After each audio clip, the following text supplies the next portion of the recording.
भी नहीं करते हैं, बहुत अच्छी बात है। आइए भगवान का स्मरण करते हैं। कैसे दर्शन करें भगवान के, बात सुनो तनिक ध्यान से। कैसे दर्शन करें,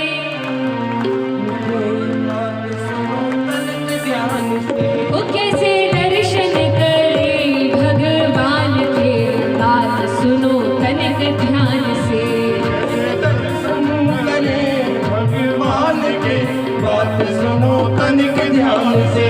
कैसे दर्शन करें भगवान के, बात सुनो तनिक ध्यान से। कैसे दर्शन करें भगवान के, बात सुनो तनिक ध्यान से।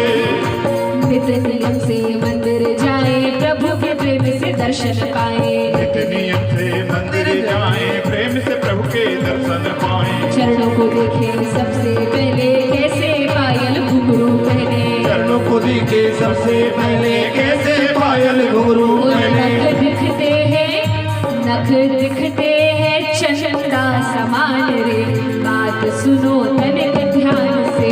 नख दिखते हैं गंगा समान से, बात सुनो तनिक ध्यान से। कैसे दर्शन करें भगवान के, बात सुनो तनिक ध्यान से।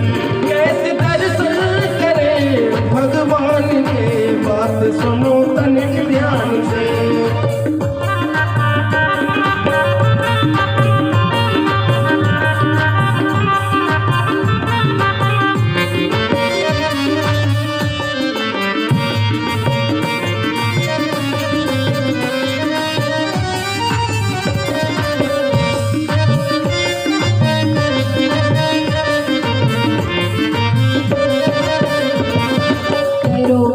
धोती कैसी पीतांबर नीलांबर जैसी, पैरों में है धोती कैसी कहने पीतांबर के जैसी। पैरों में है धोती कैसी पीतांबर नीलांबर जैसी। पैरों में है धोती कैसी पीतांबर नीलांबर जैसी। फेटा लपट रहा उधर में करधनी पहने हुए कमर में। फेटा लपट रहा उधर में करधनी पहने हुए कमर में। गमछा डाला है, गमछा डाला है कंधे पे शान से, बात सुनो तनिक ध्यान से। कैसे दर्शन करें भगवान के, बात सुनो तनिक ध्यान से। कैसे दर्शन करें भगवान से, बात सुनो तनिक ध्यान से। कैसे दर्शन करें भगवान के, बात सुनो तनिक ध्यान से।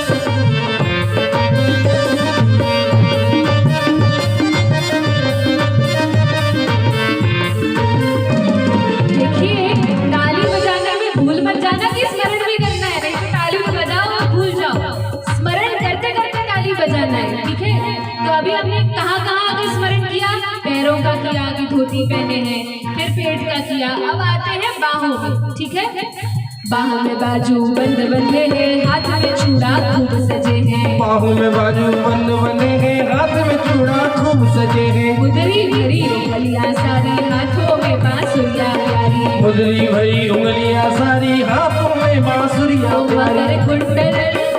मकर कुंडल से जा रहे कान रे, बात सुनो तनिक ध्यान से। मकर कुंडल सजा रहे कान से, बात सुनो तनिक ध्यान से। कैसे दर्शन करें भगवान के, बात सुनो तनिक ध्यान से। कैसे दर्शन करें भगवान के, बात सुनो तनिक ध्यान से।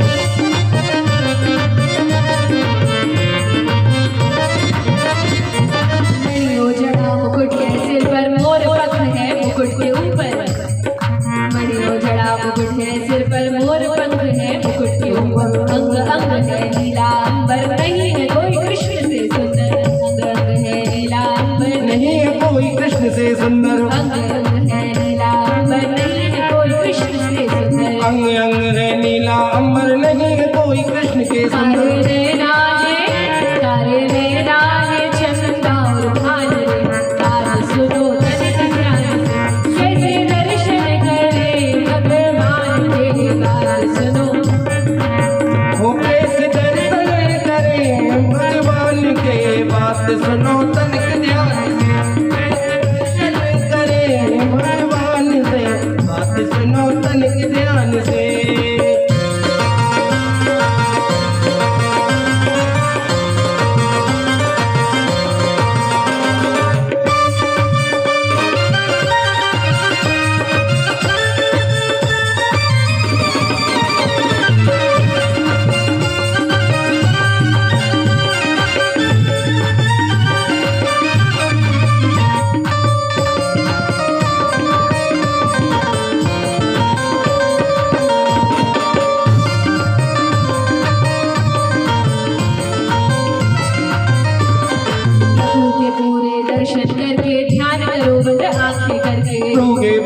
दर्शन करके ध्यान करो अंग मान करके प्रभु के पूरे दर्शन करके ध्यान करो बंद आंखें करके प्रभु के पूरे दर्शन करके ध्यान करो बंद आंखें करके कुछ भूलो तो पुनः निहारो मन में प्रभु की छवि सवारो कुछ भूलो तो पुनः निहारो मन में प्रभु की छवि सवारो होगा जय हो जय होगा हरि का स्थान रे बात सुनो तनिक ध्यान से जय होगा हरि का स्थान रे बात सुनो तनिक ध्यान से वो कैसे दर्शन करे भगवान के बात सुनो तनिक ध्यान से कैसे दर्शन करे भगवान के बात सुनो तनिक ध्यान से वो ऐसे दर्शन करे भगवान के बात सुनो तनिक ध्यान से ऐसे दर्शन करे भगवान से बात सुनो तनिक ध्यान से ऐसे दर्शन करे भगवान के बात सुनो तनिक ध्यान से ऐसे दर्शन करे भगवान के बात सुनो तनिक ध्यान से वो बात सुनो तनिक ध्यान से अरे बात सुनो तनिक ध्यान से बात सुनो तनिक ध्यान से बात सुनो तनिक ध्यान से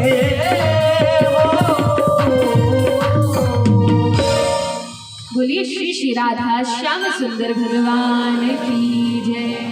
हरे कृष्णा कृष्णा कृष्णा हरे हरे हरे राम राम राम हरे हरे। देखिए अब इतनी तो पक्की गारंटी है कि आप लोग नरक तो नहीं जाएंगे। जिसने भी स्मरण किया है, जिसने नाम जपा है और जो कथा सुन रहा है, लेकिन इसका अर्थ ये मत समझना कि अब नरक तो जाएंगे नहीं। अब तो चाहे हम जितना पाप कर ले, अब तो चाहे चोरी करें, चुगली करें, ये करें, वो करें, अब तो बच गए। ऐसी बात नहीं है। यदि नाम के बल पर हम अपराध करेंगे कि हमने तो नाम जप लिया, अब तो हमारे सारे पाप नष्ट हो गए, अब नरक नहीं जाएंगे, और फिर हम पाप करें तो फिर वो अपराध बन जाता है। और अपराध, पाप को तो हम काट सकते हैं लेकिन अपराध का निवारण नहीं होता है, अपराध कटता नहीं है, उसका कोई प्रायश्चित नहीं होता। इसलिए बड़ी सावधानी से नाम का तो जप करें, लेकिन प्रयास करें कि हमसे कोई पाप भी न बने। तो हम कथा सुन रहे थे कि किस प्रकार से नारद जी को भगवान के दर्शन हुए, और फिर जैसे ही उनका देह छूटता है, शरीर छूटता है, तुरंत उन्हें बड़ा सुंदर दिव्य भव्य शरीर, देवता से भी अधिक उज्जवल सुंदर अलौकिक शरीर प्राप्त हो जाता है। और अब नारद जी बन जाते हैं। पहले तो गंधर्व थे, फिर क्या बने? दासी पुत्र बने, और अब नारद जी बन गए हैं। और अब तो सारे देवी देवता प्रकट होकर उनका वंदन करते हैं। भगवान ने अपने हाथों से नारद जी को वीणा प्रदान की है और इस वीणा को नारद जी हमेशा अपने पास रखते हैं और उसमें भगवान के नाम का कीर्तन करते हैं। तो वीणा बजाते हैं, फिर किसी देवता ने कुछ दिया, किसी ने कुछ दिया, किसी ने पादुका दी, किसी ने माला दी, इस प्रकार से वर्णन है। देव दत्ता विमाम वीणा स्वर ब्रह्म विभूषिता, ऐसी वीणा प्रदान की जिस पर भगवान जो शब्द ब्रह्म के रूप में है, भगवान जिस रूप में है, संगीत के माध्यम से भी भगवान को प्राप्त किया जा सकता है यदि उनका स्मरण कीर्तन करें भाव से। इस प्रकार से नारद जी वीणा के माध्यम से भगवान को प्रसन्न करते हैं। आगे कथा आती है कि इस प्रकार से जब व्यासदेव को समझाया कि देखिए आपने पहले तो इधर उधर की बातें भी लिख दी हैं, लेकिन अब शुद्ध कृष्ण प्रेम और कृष्ण भक्ति के विषय में लिखिए। व्यास जी ने कहा ठीक है। नारद जी तो वहां से चले जाते हैं और जब कितनी कथा सुनाई तो शौनक जी ने पूछ लिया कि सूत गोस्वामी, हे गुरुदेव एक बात बताइए, जब नारद जी चले गए, नारद जी व्यास जी के गुरु हैं, वो ने कथा सुना के सब बता के कि ऐसा करना और नारद जी चले गए, तब व्यासदेव ने क्या किया? क्योंकि जब तक गुरुदेव होते हैं तब तक तो हम खूब भजन करते हैं, उनके सामने खूब दिखाते हैं कि हम बड़े भक्त हैं, लेकिन जब वो चले गए तब व्यासदेव ने क्या किया? जैसे जब भागवत होती है तब 7 दिन तो हम बड़े मगन रहते हैं कि हाँ सुबह से नहा लिया और माला भी करते हैं, सब करते हैं, कथा में आते हैं, कथा सुनते हैं, लेकिन जब कथा हो जाएगी उसके बाद कौन भक्ति करता है वो असली परीक्षण होगा। कथा के बाद भी जो भजन कर रहा है वो सच्चा भक्त है। तो इस प्रकार से नारद जी ने व्यासदेव को उपदेश दिया और अब व्यास जी समाधि लगाकर बैठ गए और उस समाधि में उन्हें भगवान का दर्शन हुआ। भगवान ने प्रेरणा दी कि उन्हें क्या क्या लिखना है। तब वेदांत सूत्रों पर व्यासदेव ने जो भाष्य लिखा है उसको श्रीमद् भागवत कहते हैं, जिसको सात्वत संहिता भी कहा जाता है। और श्री चैतन्य महाप्रभु ने इसको निर्मल पुराण कहा है। इसमें किसी प्रकार का कल्मश नहीं है। फिर कथा आती है कि जब इस प्रकार से व्यासदेव को नारद जी ने उपदेश दे दिया और व्यासदेव बैठ गए श्रीमद् भागवत का संकलन करने के लिए, तब वर्णन किया सूत गोस्वामी ने कि एक बार की कथा है, महाभारत का जब युद्ध चल रहा था उस समय युद्ध 18 दिन चला था। महाभारत का युद्ध 18 दिन चला था, जिसमें 17 दिन हो गए थे। आखिरी दिन भीमसेन ने दुर्योधन की जंघा को तोड़ दिया था, खूब गदा से मारा था और दुर्योधन अब बस मरने ही वाला था। इतने में द्रोणाचार्य का पुत्र अश्वत्थामा, जो दुर्योधन का मित्र था, वो उसके पास गया और बड़े दुखी होकर कहता है कि अरे मित्र, तुम्हें तो भीमसेन ने ऐसा मारा है, यदि तुम्हारी कोई आखिरी इच्छा हो, कोई अंतिम अभिलाषा हो तो मुझे बता दो, मैं पूरी करूंगा। दुर्योधन ने कहा अरे तुम्हें तो पता ही है कि मैं तो हमेशा से पांडवों को मारना चाहता हूँ, इनके अलावा मेरा कोई शत्रु नहीं है, तुमसे बल पड़े तो इन्हें मार दो। अश्वत्थामा ने कहा ये तो बड़ा कठिन काम है, लेकिन ठीक है, तुम मेरे मित्र हो और तुम्हारी अंतिम इच्छा है तो मैं वचन देता हूँ कि आज ही पांडवों को मार कर लाऊंगा। दुर्योधन ने सोचा क्या वचन दे रहा है, पांडवों को भला कौन मार सकता है, लेकिन अश्वत्थामा जो निकल पड़ा। दुर्योधन तड़पता हुआ, क्योंकि घायल था तो रात भर तड़पता हुआ पड़ा रहा और अश्वत्थामा यहाँ आया जहाँ पर पांडवों के शिविर लगे थे। युद्ध में शिविर लगते हैं, तो शिविर थे जहाँ पर पांडवों के, वहां पर आया। रात्रि का अंधेरा था, 5 बिस्तर थे और एक और बिस्तर था द्रौपदी के भाई धृष्टद्युम्न का। अब इस अश्वत्थामा ने सोचा कि ये 5 पांडव सो रहे हैं, लेकिन भगवान तो अंतर्यामी है, जिसकी रक्षा भगवान करते हैं उसको कोई मार नहीं सकता, और जिसको भगवान ही मारना चाहते हैं उसको कोई बचा नहीं सकता। राखे कृष्ण मारे के, मारे कृष्ण राखे के। अब भगवान पांडवों की रक्षा करना चाहते थे तो पांडवों को लेकर भगवान तो कहीं और चले गए घुमाने के लिए, और पांडवों के स्थान पर जहाँ पर वो सोया करते थे उनके शिविर में पांडवों के 5 बच्चों को सुला दिया और भगवान चले गए पांडवों को लेकर। अब जब अश्वत्थामा रात में आया, उसने सोचा ये पांडव सो रहे हैं, 5 बाण मारे और इन 5 बच्चों का वध कर दिया, और साथ में द्रौपदी का भाई धृष्टद्युम्न ने उसका भी वध कर दिया। और इस प्रकार से सबकी मुंडियों को लेकर, रात का अंधेरा था, दिख रहा नहीं था, मुंडियों को लेकर वहां आया और दुर्योधन से कहने लगा, अरे मित्र, अरे दोस्त, देखो मैंने क्या कर दिया। अरे क्या किया, इतना क्यों चिल्ला रहे हो, यहाँ मैं मरा जा रहा हूँ और तुम बड़े प्रसन्न हो। कहा, अरे मित्र देखो तो, मैं पांडवों को मार कर लाया हूँ। दुर्योधन ने कहा, अरे ये तो संभव ही नहीं है। अरे नहीं नहीं, मैंने खुद मारा है। अच्छा दिखाओ जरा। अब जैसे ही उन सिरों को दुर्योधन को दिखाया, दुर्योधन ने अपने हाथ से उनको पिचक कर देखा तो देखा कि वो तो बालकों के सिर लग रहे हैं, तो बड़ी नरम कोमल उनका सिर था।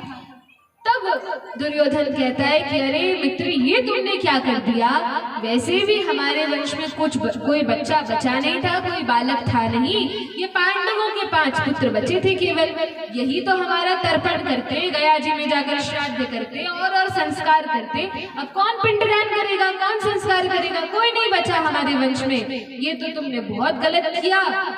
मरते मरते बाल हत्या का पाप और मुझ पर लगा दिया।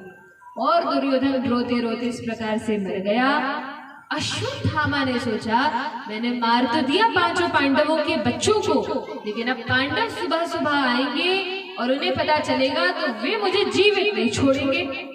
बड़ा डर गया और भागने लगा।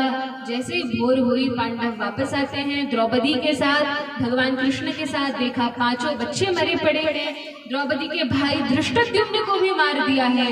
अब तो द्रौपदी खूब विलाप कर रही है, बहुत रो रही है, रोती जा रही है कि अरे अब बताइए, किसी माँ के 5 बच्चे हों और 5 को मार दिया जाए, कितना दुख होगा।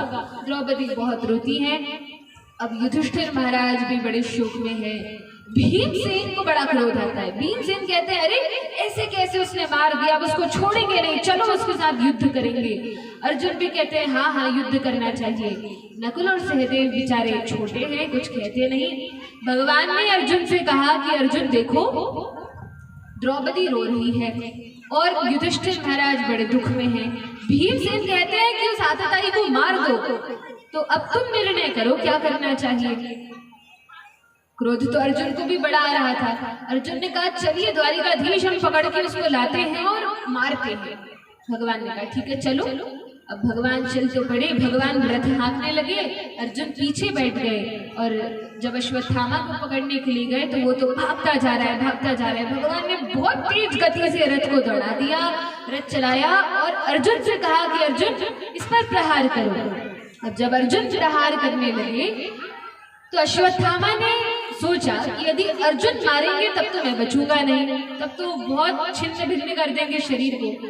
तो अपनी रक्षा का और कोई उपाय न जानकर उसके पिताजी ने, द्रोणाचार्य ने एक विद्या सिखाई थी। कौन सी विद्या?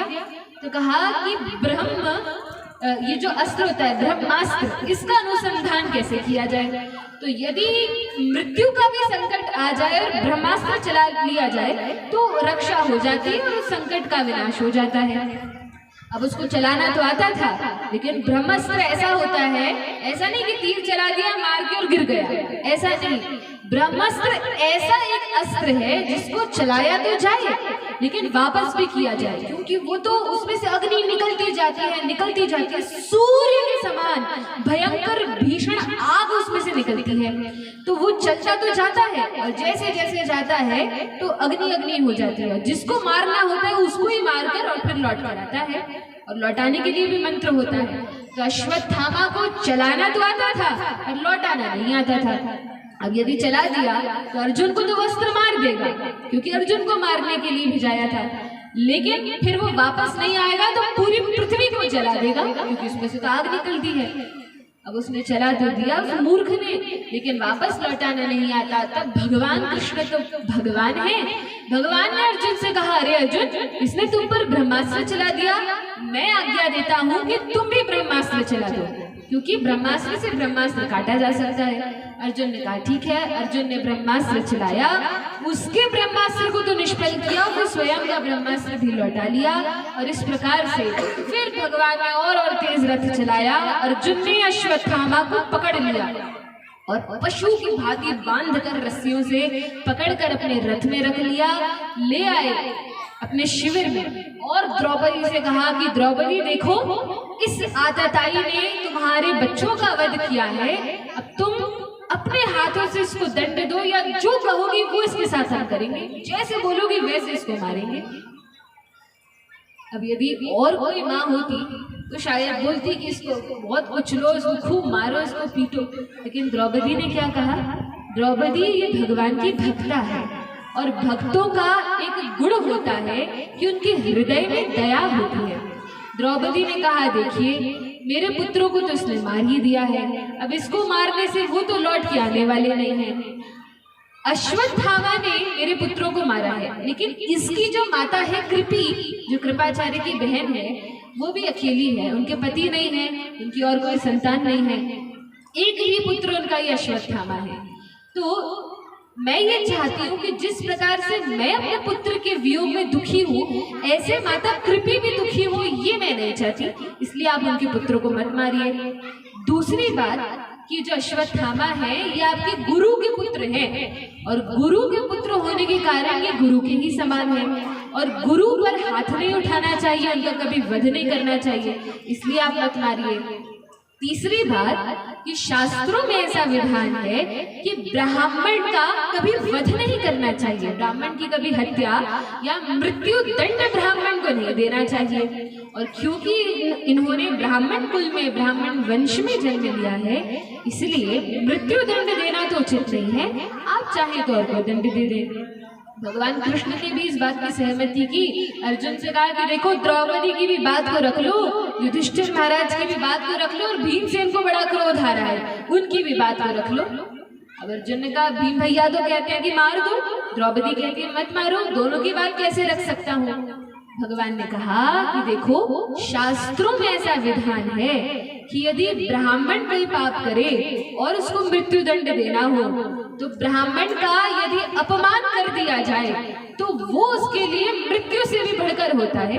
किसी भी सम्मानित व्यक्ति का अपमान किया जाए तो मृत्यु से भी बढ़कर है। तो एक काम करो, इसके सिर के जो बाल हैं वो निकाल लो, इसकी जो शिखा है छोटी उसको निकाल लो, इसकी मूछें हटा दो, इसके सिर पर जो सुंदर मणि लगी हुई है उस मणि को भी निकाल लो, और अपमान करके इस प्रकार से इसको यहाँ से भगा दो। और ऐसे ही अश्वत्थामा के साथ किया गया, मारा तो नहीं लेकिन अपमान करके भगा दिया। अब अश्वत्थामा हृदय में बहुत जलता हुआ, हृदय में खूब ईर्षा, द्वेष और अपमान की भावना रखता हुआ चला तो गया, लेकिन अब उसके मन में ये चल रहा है कब पांडवों से मैं बदला लूं, इन्होंने मेरा अपमान किया, मैं इनको सबक सिखाऊंगा। अश्वत्थामा तो निकल गया, और यहाँ पर भगवान कृष्ण सभी पांडवों को लेकर पुनः हस्तिनापुर आए हैं। कुरुक्षेत्र में महाभारत का युद्ध हुआ था, अब हस्तिनापुर वापस आए हैं। यहाँ पर युधिष्ठिर महाराज का राज्याभिषेक करने की बात की गई, राज्याभिषेक आदि किया गया, और उसके बाद भगवान कृष्ण ने कहा कि देखो अब बहुत दिन हो गए हैं, अब हमें द्वारिका जाना चाहिए। कहा कि भगवान आप द्वारिका क्यों जाना चाहते हैं? अरे मैं द्वारिका का राजा हूँ, इतने दिनों से यहाँ पर, पहले हस्तिनापुर में, फिर महाभारत के युद्ध में मैं रहता रहा, और वहाँ द्वारिका में मेरी एक दो पत्नियां नहीं हैं, 16,108 रानियां हैं, इतने सारे बच्चे हैं, सबसे इतने दिनों से मैं दूर हूँ, अब मुझे द्वारिका जाना पड़ेगा। युधिष्ठिर महाराज ने कहा ठीक है, और सभी लोग भगवान की विदाई करने के लिए आते हैं और भगवान को विदा करते हैं। कैसे विदा किया भगवान को? तो कहा कि बड़ा सुंदर रथ सजाया गया, बड़ा सा, और उस पर खूब सारा विदाई का सामान रखा गया, भगवान के लिए सुंदर वस्त्र, खूब सारे हीरे मोती जवाहरात सब कुछ रखा गया, फल फूल इत्यादि से, और भगवान को विदा करने की तैयारी की गई।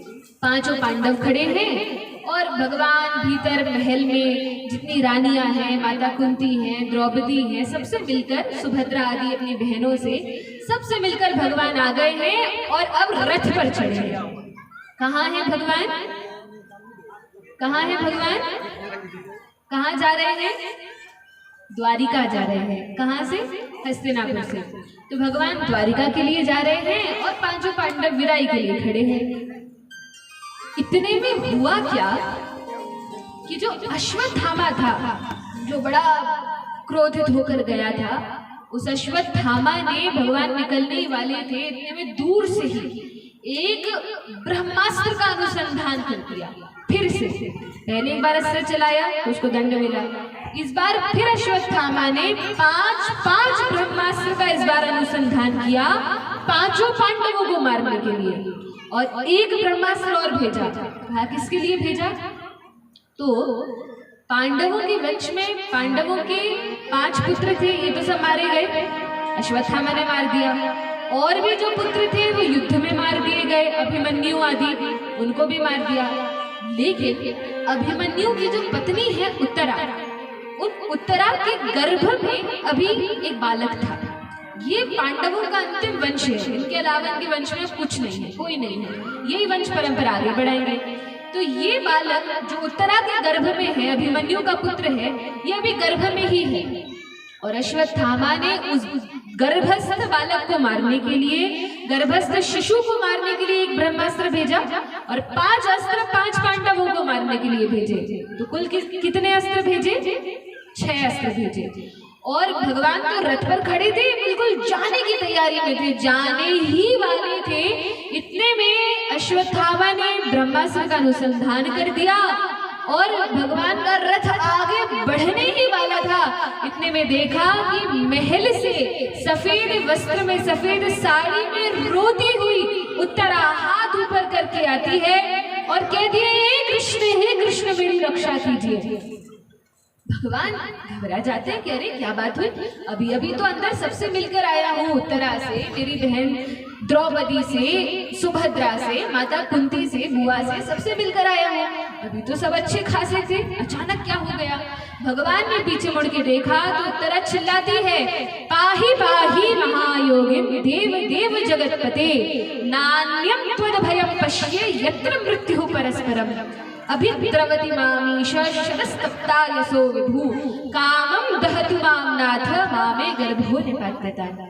उत्तरा कहती है कि हे भगवान, ऐसा लगता है कि कोई जलता हुआ शूल, कोई जलता हुआ लोहे का टुकड़ा मेरे गर्भ में आ रहा है और मेरे गर्भ को नष्ट करना चाहता है। हे कृष्ण, मेरे गर्भ की रक्षा कीजिए। पाहि पाहि महायोगी, रक्षा कीजिए, रक्षा कीजिए हे महायोगी। देव देव जगतपते, आप तो देवों के भी देव हैं, जगतपति हैं, जगत के रक्षक हैं, मेरी भी आज रक्षा कीजिए। नान्यम त्वद्भयं पश्ये, आपके अलावा और कोई मेरे दुख को दूर नहीं कर सकता और कोई मुझे नहीं बचा सकता।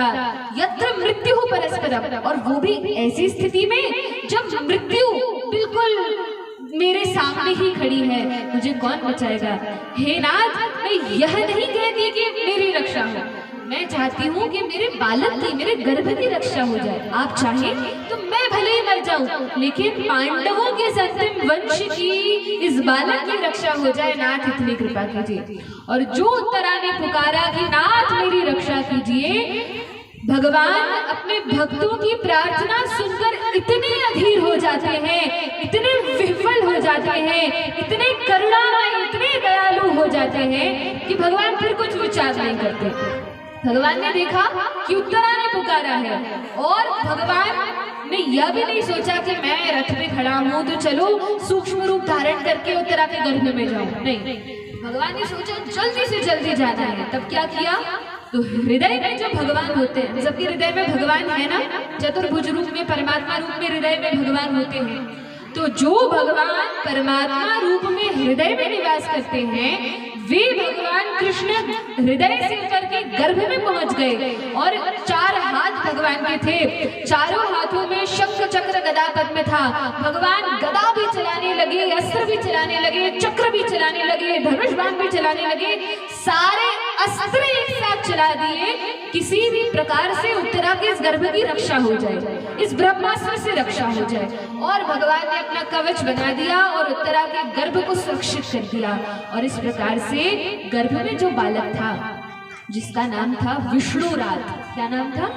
विष्णु रथ, क्योंकि हमेशा जो विष्णु में रथ रहते हैं उन विष्णु रथ को, जिनका आगे चल के नाम परीक्षित हुआ, जिन्होंने पहली बार कथा सुनी, उन परीक्षित को तो गर्भ में ही भगवान ने दर्शन दे दिए और परीक्षित ने भगवान की स्तुति की, भगवान ने आशीर्वाद दिया और तब भगवान बाहर आए।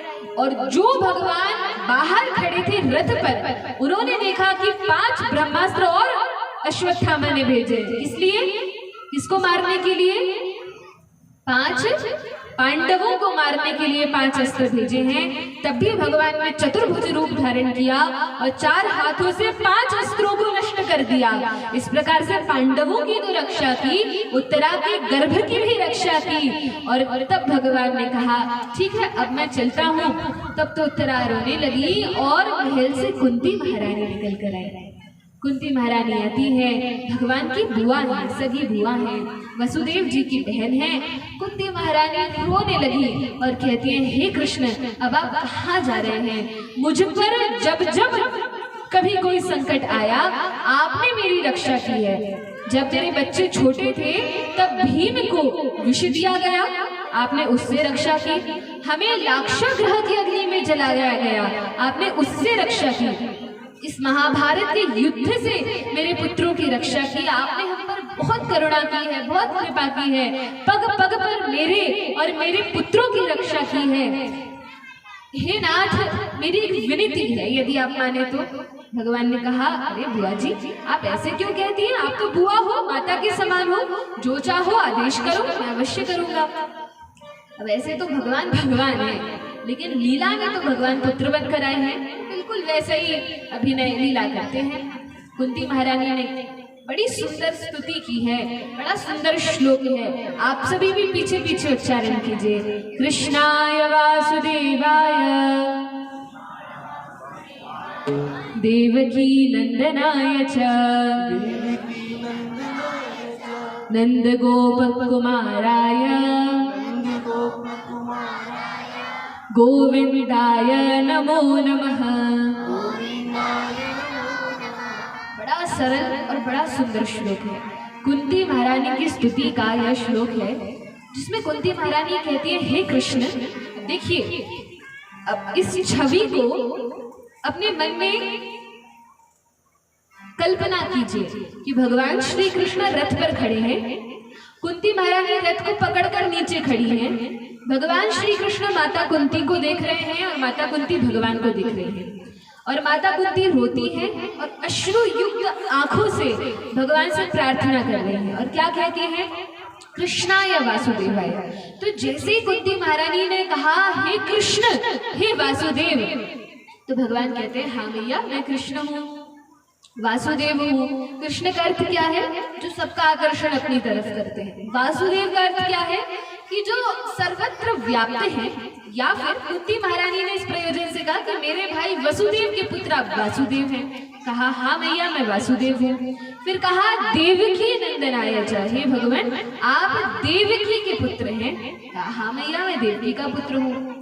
देखिए जैसे ही कुंती महारानी ने कहा नंद गोप कुमाराय कि कृष्ण आप तो नंद गोप के कुमार हैं, अब जैसे ही नंद बाबा का नाम लिया और गोपों का नाम लिया तो भगवान को वृंदावन की याद आ गई और वृंदावन लीला की याद आ गई। तो अभी तक तो कुंती महारानी रो रही थी, अब भगवान की भी आंखों से अश्रुधार बहने लगी। गोपों को गोपियों को याद करके, नंद बाबा और यशोदा मैया वृंदावन को याद करके भगवान का भी स्मरण हो गया। नंद गोप कुमाराय गोविंदाय नमो नमः। और अब तो भगवान इतने प्रसन्न हो गए, कहा बुआ मांगिए क्या मांगना है। तब कुंती महारानी और भी कई श्लोकों में स्तुति करती हैं और फिर कहती हैं कि कृष्ण मैं आपसे बड़ी विलक्षण कोई वस्तु चाहती हूँ। भगवान ने कहा बुआ मांगिए तो मैं मना थोड़ी करूंगा। कुंती महारानी ने ऐसी चीज मांगी और ऐसी प्रार्थना की जो प्रार्थना आज तक कभी किसी भक्त ने, किसी व्यक्ति ने संसार में नहीं की। इस संसार की तो कहे कौन, किसी देवता ने, किसी ऋषि ने, किसी ब्रह्मर्षि ने, राजर्षि ने, किसी ने भी ऐसी प्रार्थना नहीं की जैसी कुंती महारानी ने की। क्या मांगा कुंती जी ने?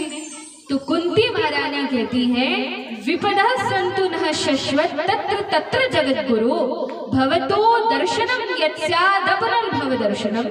कुंती महारानी कहती हैं कि हे कृष्ण, मैं आपसे चाहती हूँ कि आप मुझे बार बार मेरे जीवन में जो विपत्तियां आई हैं, जो कष्ट आए हैं, अरे आप लोग मत करने लगना, पहले सुन लो, हाथ जोड़ने लगे। कुंती महारानी कहती हैं कि जो कष्ट मेरे जीवन में आए हैं वो बार बार आए। अब बताइए, ऐसी प्रार्थना कोई कर सकता है? हम क्या कहते हैं कि भगवान हमारे सारे कष्ट चले जाएं, दुख चले जाएं, लेकिन कुंती महारानी ने क्या मांगा कि जितने कष्ट मेरे जीवन में आए हैं, हमें वनवास हुआ, हमें पराजित किया गया, महाभारत का युद्ध हुआ, फिर पांडवों को मारने का बार बार प्रयास किया गया, ये सारे दुख और कष्ट बार बार आए। अब एक बात बताइए, आपको क्या लगता है, कुंती महारानी मूर्ख थी जो उन्होंने ऐसा मांगा? मूर्ख तो नहीं थी, भगवान की बुआ है, पांडवों की माता है, तो बड़ी समझदार होंगी। तो फिर उन्होंने ऐसी प्रार्थना क्यों की? तो कुंती महारानी ने दुख नहीं मांगा, वास्तव में उन्होंने भगवान से यह कहकर कि मेरे जीवन में बार बार विपत्तियां आए, एक तरह से भगवान को ही मांग लिया। क्यों? क्योंकि दुख में सुमिरन सब करे, सुख में करे ना कोई। अब होता क्या है कि जब व्यक्ति दुख में होता है तब खूब भगवान को याद करता है, भगवान का स्मरण करता है, भगवान को पुकारता है, रोता है भगवान के सामने और व्रत करता है, उपवास करता है, भगवान को मनाता है। और जब जीवन में सुख आते हैं तो भगवान को भूलकर अपने कामों में लगा होता है।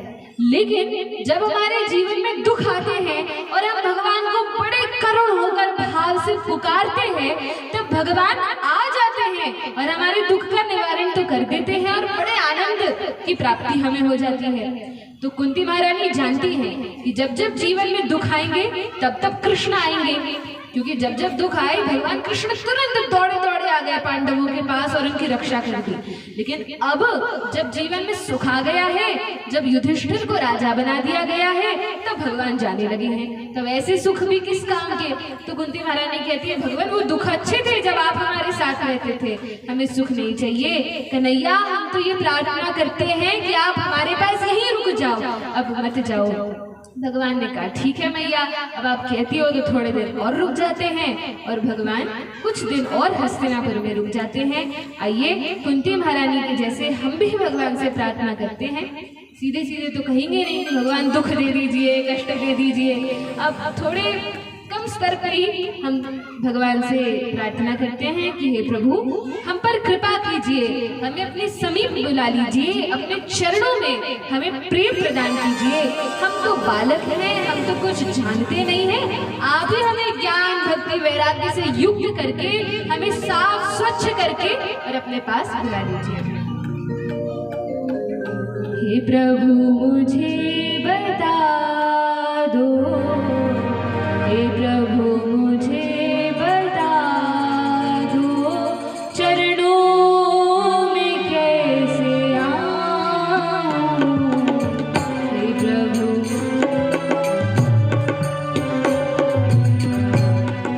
मुझे बता दो, चरणों में कैसे आऊं। हे प्रभु मुझे बता दो, हे प्रभु मुझे बता दो, चरणों में कैसे आऊं।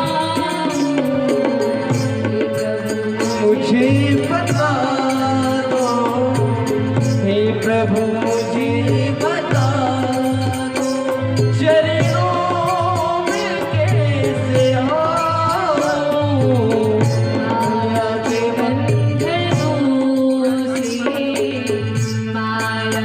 बंधनों से छुटकारा कैसे पाऊं।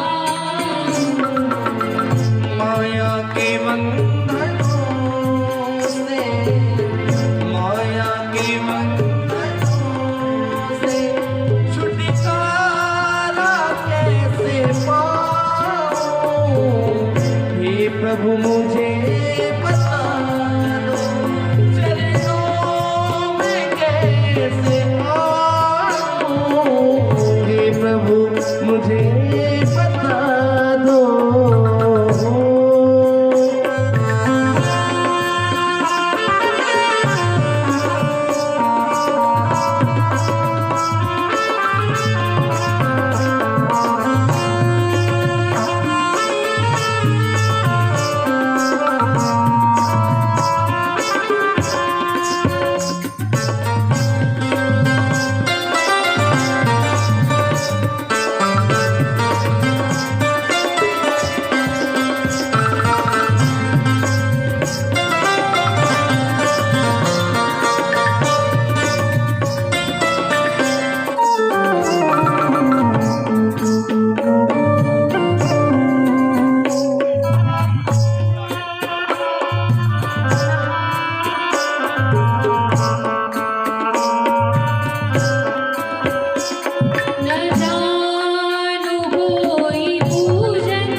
अज्ञानी हूँ मैं भगवन।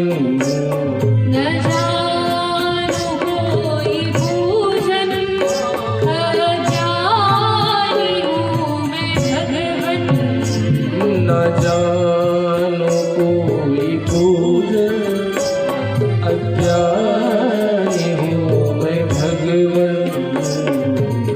करना कृपा दयालु, करना कृपा दयालु, चरणों में सिर झुकाऊं। करना दयालु, चरणों में सर झुकाऊं। कि प्रभु मुझे बता दो, मुझे बता दो चरणों में कैसे आऊं। हे प्रभु मुझे बता दो।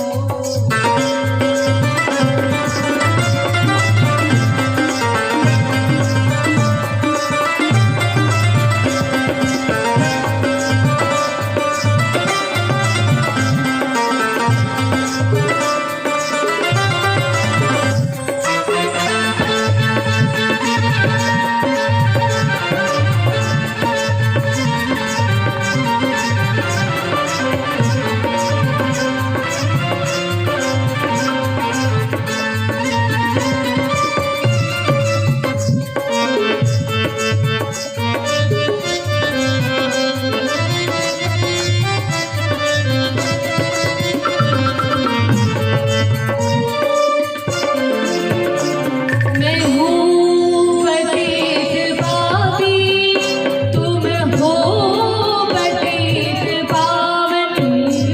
मैं हूँ पतित पापी, तुम हो पतित पावन। मैं हूँ पतित पापी, तुम हो पतित पावन। मैं हूँ पतित पापी, तुम हो पतित पावन। अब गुण भरा हृदय है, अब गुण भरा हृदय है, इसके से मैं दिखाऊं। अभिगुण भरा हृदय इसे कैसे मैं दिखाऊं। हे प्रभु मुझे बता दो, हे प्रभु मुझे बता दो, चरणों में कैसे आऊं। हे प्रभु मुझे बता दो चरणों में कैसे आऊं। माला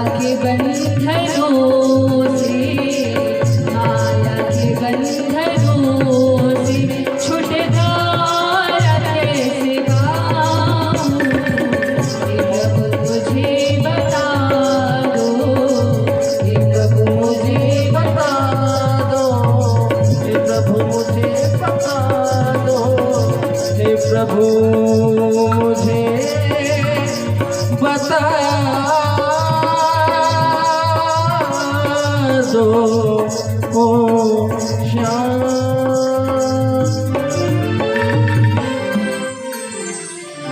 बोलिए भक्तवत्सल भगवान की जय।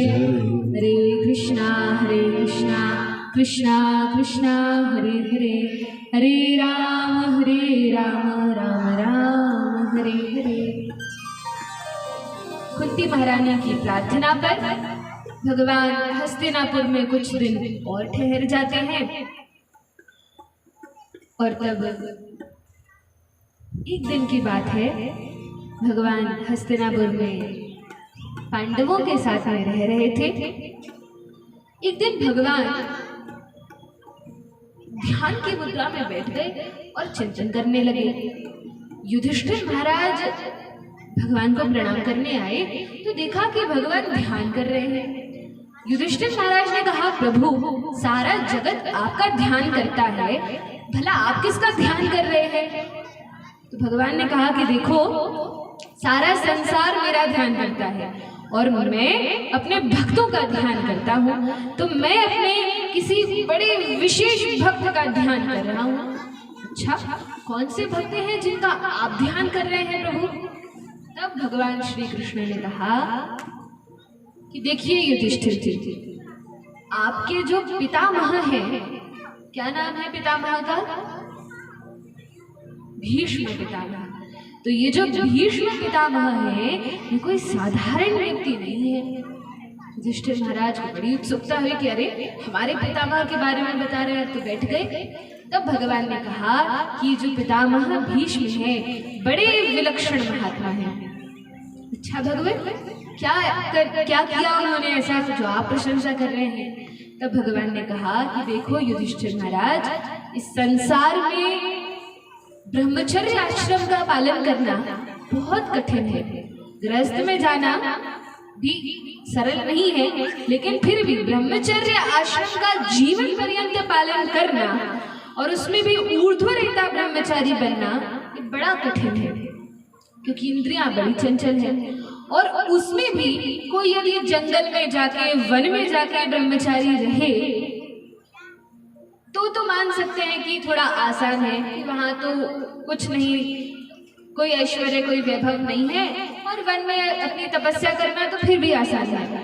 लेकिन क्षत्रिय कुल में जन्म लेकर, क्षत्रिय वंश में, क्षत्रिय राजाओं के राजसी परिवेश में रहकर, और वो भी महलों में रहकर, जहाँ अनेक रानियां, राजकुमारियां, दासियां इत्यादि हो, ऐसे स्थान में रहकर उसमें भी राजपाट में सहायता करते हुए ब्रह्मचारी रहना ये बड़ा कठिन है। और आपके जो भीष्म पितामह हैं वे ऐसे ही हैं। राजमहल में रानियों के बीच में रहकर राजकुमारियों इतने ऐश्वर्य, वैभव और स्वयं राजा बनने वाले थे, लेकिन पिता की प्रसन्नता के लिए प्रतिज्ञा ले ली कि मैं कभी विवाह नहीं करूंगा, राजा नहीं बनूंगा। बड़ी कठिन बात है। और ये जो भीष्म पितामह हैं, ये वास्तव में ऊपर से दिखाते हैं कि राजकाज का काम कर रहे हैं, या दुर्योधन की ओर से लड़ रहे हैं, या धृतराष्ट्र की ओर से लड़ रहे हैं, उनके मंत्री बनकर सभा में बैठते हैं। लेकिन आपको पता है, जीवन पर्यंत ये भीष्म पितामह मेरा स्मरण करते रहे। ये मेरे बड़े महान भक्त हैं और जीवन पर्यंत इनका मुख्य उद्देश्य मेरी प्रसन्नता था। यदि इन्होंने विपक्ष से भी लड़ाई की है, यदि ये उस ओर से अर्थात दुर्योधन की ओर से भी लड़ रहे थे, तो इनका मन तो मुझ में ही लगा था। तो भगवान भीष्म पितामह का स्मरण करते हैं और कहते हैं कि मैं चाहता हूँ कि तुम्हारे जो पितामह हैं वे भी शरशैया पर अर्थात बाणों की शैया पर कुरुक्षेत्र की युद्ध भूमि में पड़े हुए हैं और बड़े कष्ट में हैं। उन्हें तो वरदान प्राप्त है। कौन सा वरदान है भीष्म पितामह को? इच्छा मृत्यु का वरदान है। तो अभी वे अपना शरीर भी नहीं त्याग रहे हैं। भला क्यों नहीं त्याग रहे हैं? क्योंकि उन्होंने प्रतिज्ञा की है कि जब तक पिताजी को वचन दिया था ना कि जब तक मैं यह नहीं देख लेता कि कुरुवंश जो है चारों ओर से सुरक्षित है, कोई राजा, कोई अच्छा राजा इस गद्दी पर विराजमान हो जाएगा और सभी ओर से हमारी सीमाएं सुरक्षित रहेंगी, तब तक मैं प्राणों का त्याग नहीं करूंगा। तो महाभारत का युद्ध तो हुआ, भीष्म पितामह को बहुत सारे बाण भी लगे, लेकिन शरीर इसलिए नहीं छोड़ रहे हैं कि जब तक युधिष्ठिर महाराज का राज्याभिषेक नहीं हो जाता, राजा नहीं बन जाते और सब ओर से सीमाएं सुरक्षित नहीं हो जाती, तब तक शरीर नहीं त्यागेंगे। दूसरी बात, भीष्म पितामह प्रतीक्षा कर रहे थे कि जब तक सूर्य उत्तरायण में प्रवेश नहीं करेगा तब तक शरीर का त्याग नहीं करेंगे। अब उत्तरायण क्या होता है? तो जो सूर्य होते हैं वे 12 राशियों में प्रवेश करते हैं, अलग अलग आयनों में प्रवेश करते हैं। तो उसमें एक होता है उत्तरायण। अब जिस समय उत्तरायण में सूर्य प्रवेश करते हैं, जब हम मकर संक्रांति मनाते हैं उस दिन, तब से लेकर 6 महीने तक यदि कोई व्यक्ति अपने शरीर का त्याग करता है या मृत्यु हो जाती है तो वे अच्छे लोगों को प्राप्त होते हैं, उच्च लोगों को जाते हैं, निम्न लोगों को नहीं जाते। तो भीष्म पितामह तो बड़े ज्ञानी थे, इस प्रतीक्षा में थे कि जब तक सूर्य उत्तरायण में नहीं चले जाते तब तक मैं शरीर नहीं छोड़ूंगा, इस प्रतीक्षा में बैठे थे। दूसरी बात, आचार्यगण जो वैष्णव आचार्य हैं वे इसका अर्थ बताते हैं कि वास्तव में ये अर्थ नहीं है कि वो सूर्य देवता उत्तरायण नक्षत्र में प्रवेश करेंगे तब भीष्म पितामह शरीर त्यागेंगे। इसका आंतरिक तात्पर्य यह है कि जब, देखिए, सूर्य का अर्थ है, चैतन्य चरितामृत में वर्णन आता है, कृष्ण सूर्य सम माया अंधकार, जहाँ कृष्ण नहीं तहाँ माया अधिकार, कि कृष्ण सूर्य के समान है और माया अंधकार है। तो भगवान कृष्ण की तुलना या उपमा सूर्य से दी गई है। और भी भागवत में वर्णन आता है कि भगवान श्री कृष्ण जो है ये सूर्य के समान है। तो जो धर्म है वो कृष्ण रूपी सूर्य में, जो भागवत रूपी सूर्य है इसमें धर्म शरण लेता है। तो भगवान कृष्ण को सूर्य कहा गया है। अच्छा, अब उत्तरायण नक्षत्र क्या है? तो कहा उत्तरायण का अर्थ वो नक्षत्र नहीं, लेकिन उत्तरायण का यहाँ पर अर्थ था कि जब तक कृष्ण उत्तरा के अयन का एक अर्थ गर्भ भी होता है संस्कृत में, तो जब तक कृष्ण उत्तरा के गर्भ में जाकर परीक्षित की रक्षा नहीं कर देते, जब तक ये वंश सुरक्षित नहीं हो जाता, तब तक मैं शरीर त्याग नहीं करूंगा। तो भीष्म पितामह इस प्रतीक्षा में थे। अब ये तो अंतर्यामी है, त्रिकालज्ञ है, जानते थे कि जब कृष्ण उत्तरा के गर्भ की रक्षा कर देंगे और युधिष्ठिर का राज्याभिषेक हो जाएगा तब जाकर मैं अपने शरीर का त्याग करूंगा, लेकिन ऐसे नहीं। शरीर का त्याग करना बड़ी महत्वपूर्ण बात होती है। ये जो मनुष्य जीवन हम सभी को मिला है, ये पूरा जीवन मिला है तैयारी के लिए। किस लिए मिला है? इसलिए मिला है, किस लिए मिला है? तैयारी के लिए मिला है। और किस चीज की तैयारी? मृत्यु रूपी परीक्षा के लिए। मृत्यु के समय हमारी वास्तविक परीक्षा होती है कि इस व्यक्ति ने जीवन भर क्या किया है, उसकी परीक्षा मृत्यु के समय होती है। अब जिस व्यक्ति ने जीवन भर मांस आदि खाने में या अच्छे अच्छे व्यंजन खाने में अपना मन लगाया है, उसको मरते समय याद आएगा, अरे वो खिला दो मुझे, वो खिला दो, वो बना दो, अंतिम इच्छा है ये खा लूं फिर मरूंगा। तो वो क्या बनेगा फिर? यदि उसकी ऊटपटांग चीज खाने की इच्छा होगी, अर्थात मांस इत्यादि खाने की इच्छा होगी, तो ब्रह्मा जी क्या करेंगे कि उसको पशु की योनि में डाल देंगे और फिर वो सिंह या चीता, शेर इत्यादि बना देंगे और वो या कुत्ता आदि बना देंगे और दूसरे जीवों को मार मार कर वो खाता रहेगा। अच्छा, मृत्यु के समय यदि हमारी कुछ अन्य इच्छा हो गई तो उस इस प्रकार से अलग अलग योनियां हैं, 84 लाख योनियां हैं, उनमें ब्रह्मा जी डाल देंगे। तब क्या करना चाहिए? इसलिए तो मनुष्य जीवन मिला नहीं है। मनुष्य जीवन एक ऐसा रास्ता है जहां से हम कहीं पर भी जा सकते हैं। जैसे आप लोगों को बताया था कथा के प्रारंभ में कि एक ब्रह्मांड में कई लोग होते हैं। कितने लोग होते हैं? अरे कितने होते हैं? संख्या बताई थी कि नहीं? कितने होते हैं? किसको याद है? देखते हैं आज कौन कथा ध्यान से सुन रहे हैं। किसी को याद है? 12? नहीं, थोड़े आसपास है। और 14 लोग होते हैं। तो एक व्यक्ति बस कथा सुन रहे हैं ध्यान से और बाकी सब तो 14 लोग होते हैं। कितने? 14 लोग होते हैं। और हमारी पृथ्वी कहाँ है? सबसे ऊपर, सबसे नीचे, बीच में। 7वां लोग पृथ्वी लोग है। अब यदि आपने कभी ऐसी कोई बिल्डिंग देखी हो जिसमें ऊपर तो कई मंजिल हो, मान लो ऊपर 7 मंजिल है, शहरों में होती है ना बड़ी बड़ी बिल्डिंग, तो ऊपर है 7 मंजिल और नीचे बेसमेंट भी होता है कि नहीं? जो ग्राउंड फ्लोर है उससे नीचे खुदाई करके बेसमेंट भी बनता है। तो ऐसी ही कल्पना कीजिए कि हमारी जो पृथ्वी है ये ग्राउंड फ्लोर है। यहाँ से हम सीढ़ी चढ़ के ऊपर भी जा सकते हैं और यहाँ से सीढ़ियों से नीचे भी जा सकते हैं बेसमेंट में। अब नीचे वाले को यदि दुकान पे सामान लेने जाना है तो उसको पहले कहाँ आना पड़ेगा? यदि कोई बेसमेंट में है बहुत नीचे तो उसको कहाँ आना पड़ेगा बाहर जाने के लिए? ग्राउंड फ्लोर पे, तभी वो बाहर जा सकता है। यदि कोई 10वीं मंजिल पे है उसको कहाँ आना पड़ेगा? उसको भी ग्राउंड फ्लोर पे आना पड़ेगा, तब कहीं बाहर जा सकता है। इसी प्रकार से हमारी जो पृथ्वी है ये ग्राउंड फ्लोर है। इसके ऊपर जितने लोग हैं ये तो ऊपर ऊपर के लोग हो गए, ऊपर की मंजिलें हो गई। नीचे के जो लोग हैं इसलिए उनमें अंधेरा रहता है, इसलिए नीचे के लोगों में सूर्य का प्रकाश नहीं जाता। वहां पे जो सर्प हैं, बड़े बड़े सर्प हैं, वासुकी, तक्षक, सब नीचे हैं, नीचे के लोगों में। उनके सिर पर जो मणियां लगी हैं बड़ी बड़ी, उन मणियों से भी संपूर्ण लोग प्रकाशित होते हैं। जैसे जो आर्टिफिशियल लाइट, बल्ब, ट्यूबलाइट हम घर में लगाते हैं, ये सब आसुरी संस्कृति है, नीचे के लोगों की संस्कृति है। ये वैदिक संस्कृति क्या है कि सूर्य की रोशनी में सारा काम कर लिया जाए और रात के अंधेरे में बैठ के या तो नाम जप किया जाए या तो कीर्तन किया जाए, नहीं तो सो जाओ रात में।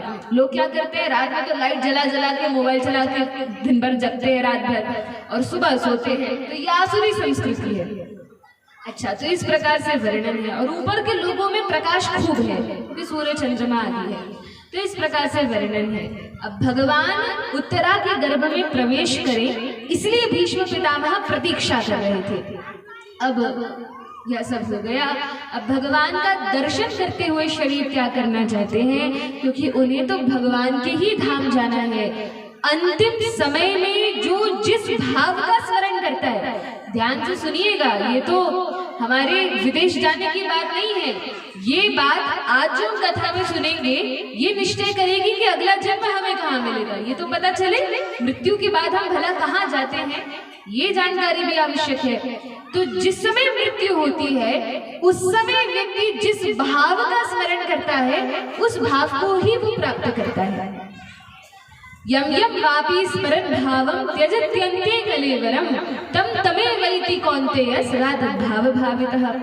लेकिन एक और सुविधा है कि अंतकाले च मामेव स्मरण मुक्त्वा कलेवरम यह प्रयाति समद्भावम याति नास्त्यत्र संशयः। मृत्यु के समय कृष्ण कहते हैं भगवान कि यदि कोई मेरा स्मरण कर ले, वो चाहे जैसा पापी तापी हो, लेकिन मेरे पास मेरे धाम में आता है और फिर उसको कहीं जाना नहीं पड़ता। तो भीष्म पितामह तो चाहते थे कि भगवान का स्मरण हो, भगवान को मैं आंखों से देखते हुए शरीर त्याग करूं। एक और बात है कि मान लो भगवान का स्मरण नहीं हो रहा तो क्या किया जाए। यदि कोई मरते मरते अपनी आंखों से भगवान के किसी चित्र को या मंदिर में मूर्ति को, अर्चा विग्रह को भी देखते देखते मन नहीं लगा और न वो सोच रहा है कि मैं भगवान को देख रहा हूँ, सोच कुछ और रहा है, लेकिन आंखों से यदि भगवान दिख रहे हैं और वो मर जाए तो भी वो भगवान के धाम जाता है। और यदि भगवान नहीं दिख रहे या कोई चित्र, तस्वीर या कोई वैष्णवों के दर्शन नहीं हो रहे, स्मरण कर रहा है तो भी भगवान के धाम जाएगा। यह सब कुछ नहीं कर रहा, केवल मुख से भगवान का नाम जप रहा है, ये सोचकर भी नहीं जप रहा कि मैं भगवान का, धोखे से ही, जैसे अजामिल ने नारायण कहा, ऐसे ही कोई हरे कृष्ण जपते जपते प्राण निकल जाए तो भी भगवान के धाम जाएगा।